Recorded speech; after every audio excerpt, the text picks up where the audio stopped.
अब हमारा जो टॉपिक आता है कि भौतिक राशियाँ। अगला हमारा जो टॉपिक है वो क्या है? भौतिक राशियाँ।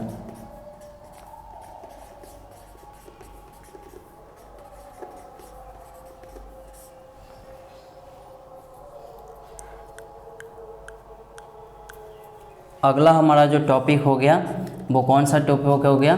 भौतिक राशि है। ठीक है, तो हमारा भौतिक राशि का परिभाषा क्या होती है? तो भौतिकी के नियमों को, ये हमारी जो परिभाषा होती है, भौतिकी के जिन नियमों को, भौतिकी के जिन नियमों को जिन पदों में व्यक्त किया जाता है, जिन पदों में व्यक्त किया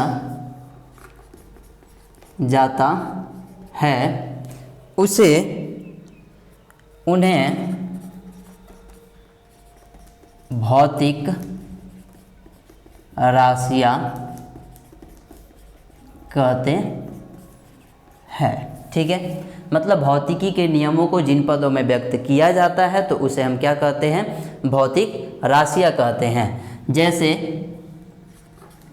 जैसे की बात की जाए तो इसमें आपका लंबाई भी हो जाएगा, द्रव्यमान भी हो जाएगा, और अब इसमें क्षेत्रफल भी हो जाएगा,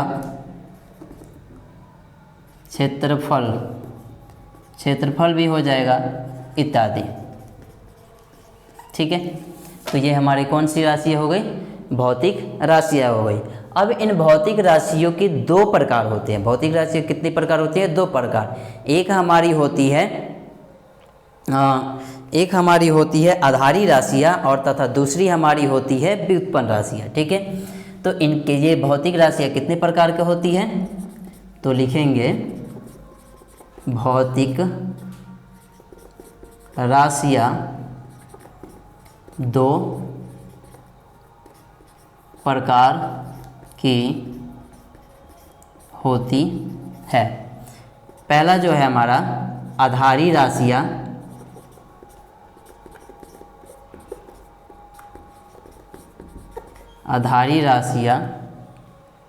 तथा दूसरा जो हमारा होता है वो होता है व्युत्पन्न राशियाँ।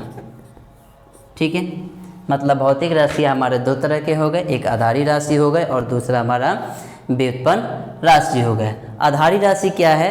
तो वे राशि जो स्वतंत्र मानी जाती है उसे हम कहते हैं आधारी राशि।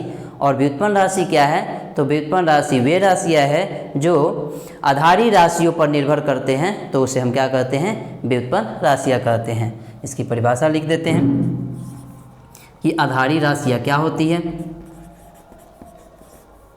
आधारी राशियाँ,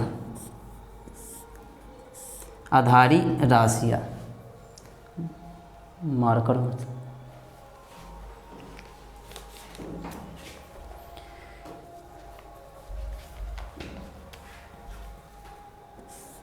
अगला जो हमारा होगा वो आधारी राशियाँ। तो इसके लिए लिखेंगे हम वे राशियाँ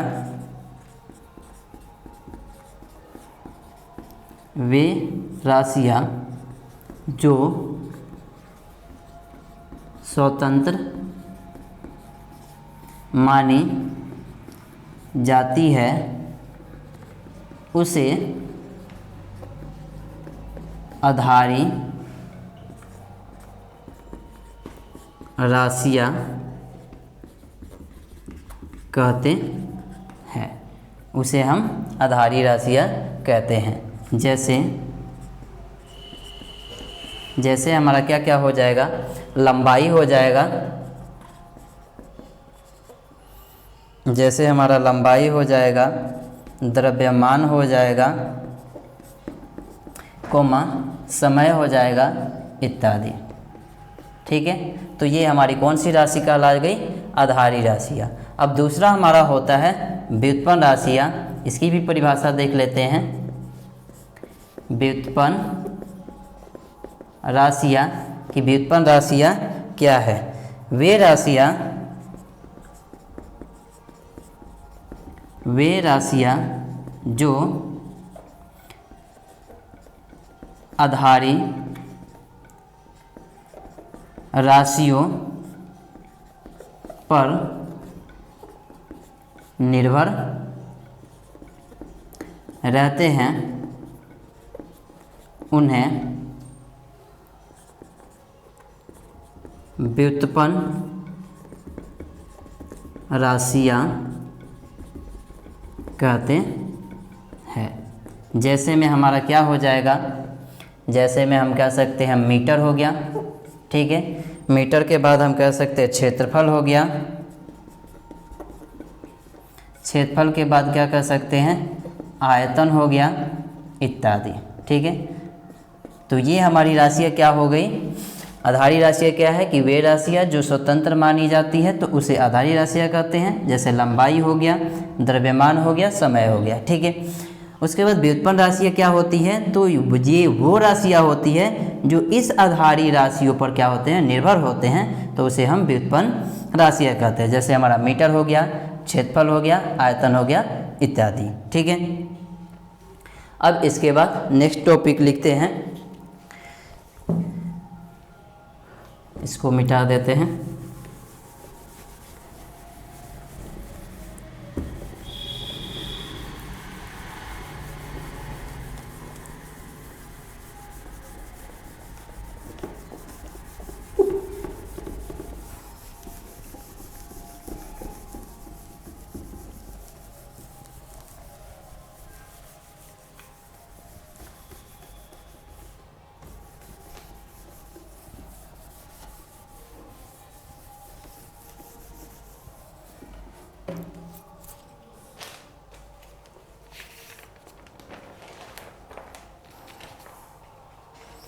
अब आते हैं हम मात्रक के प्रकार पे। अगला जो टॉपिक हमारा होगा मात्रक का प्रकार,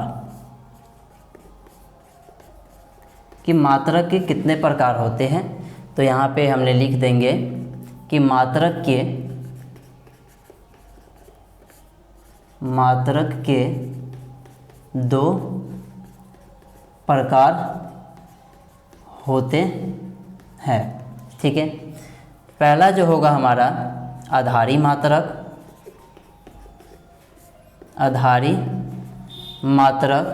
तथा दूसरा जो होगा हमारा व्युत्पन्न मात्रक, ठीक है। अब आधारी मात्रक क्या है, तो आधारी मात्रक वे मात्रक जो किसी अन्य मात्रकों पर निर्भर नहीं होता है, तो उसे हम क्या कहेंगे आधारी मात्रक। मतलब कि वह मात्रक जो किसी अन्य मात्रकों पर निर्भर नहीं रहता है, तो उसे हम क्या कहते हैं आधारी मात्रक कहते हैं। तो इसकी परिभाषा लिख देते हैं, आधारी मात्रक वे मात्रक जो किसी अन्य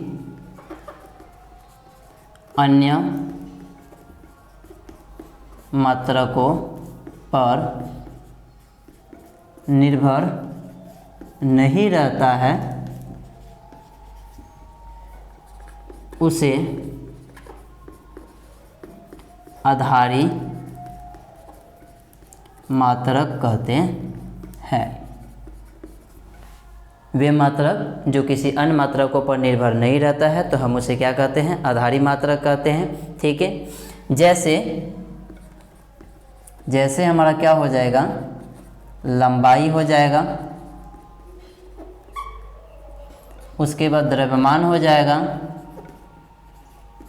उसके बाद क्या हो जाएगा समय हो जाएगा, ठीक है, समय इत्यादि।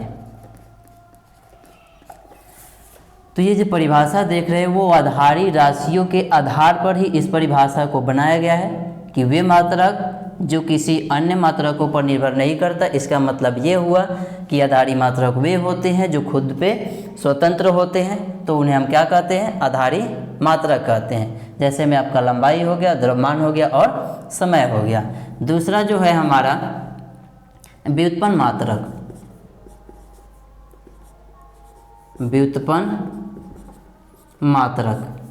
तो व्युत्पन्न मात्रक क्या है, तो व्युत्पन्न मात्रक वे मात्रक वे मात्रक जो आधारी मात्रकों पर निर्भर करता है उसे व्युत्पन्न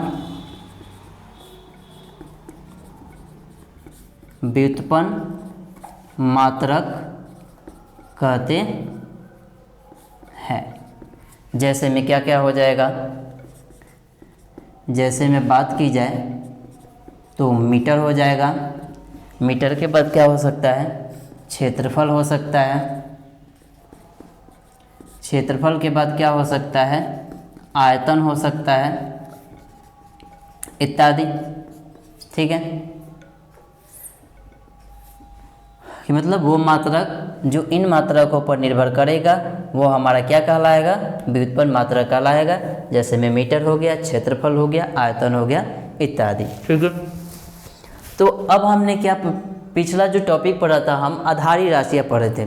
तो आधारी राशियाँ जो होती है हमारे 7 आधारी राशियाँ होते हैं। ठीक है, तो 7 आधारी राशियों का नाम लिख देते हैं।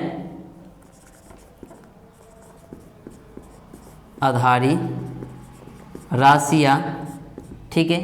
अब इन राशियों का मात्रक, इनका मात्रक क्या होता है, उसके बाद इनका संकेत क्या होता है। ठीक है,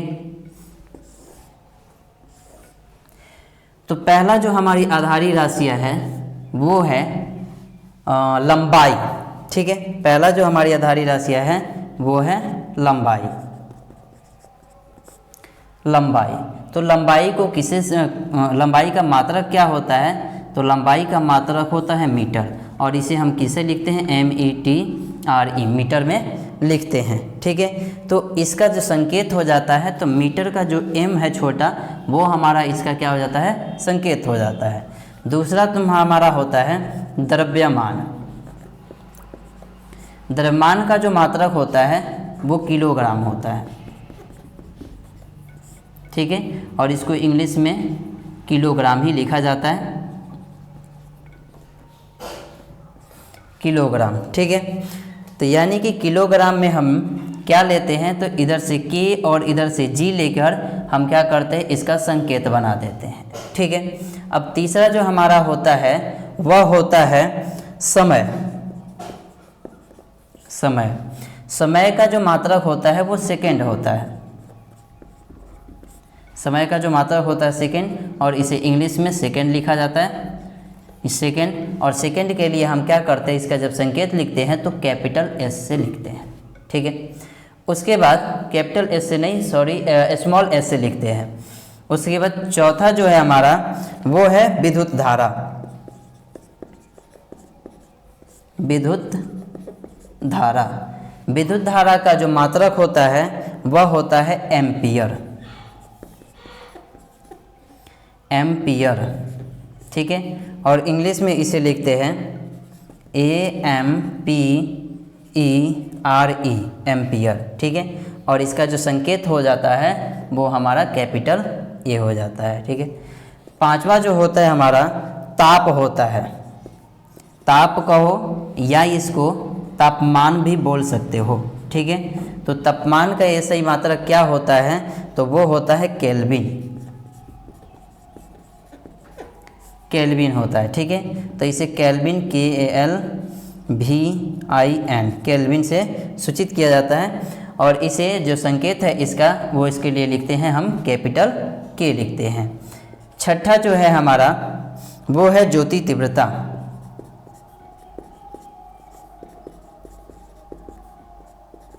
ज्योति तीव्रता, ज्योति तीव्रता का जो ऐसा ही मात्रक होता है वो होता है कैंडेला। Candela, CANDELA।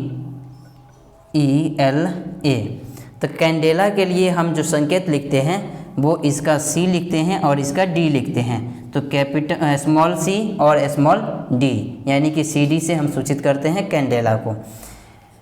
जो सातवां हो गया हमारा वो होता है पदार्थ की मात्रा, पदार्थ का परिमाण। पदार्थ का परिमाण।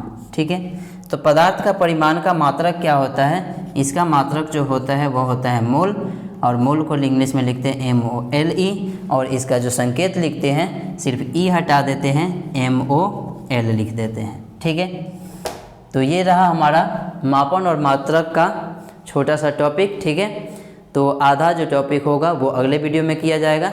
ठीक है, अब दीजिए इजाज़त, धन्यवाद।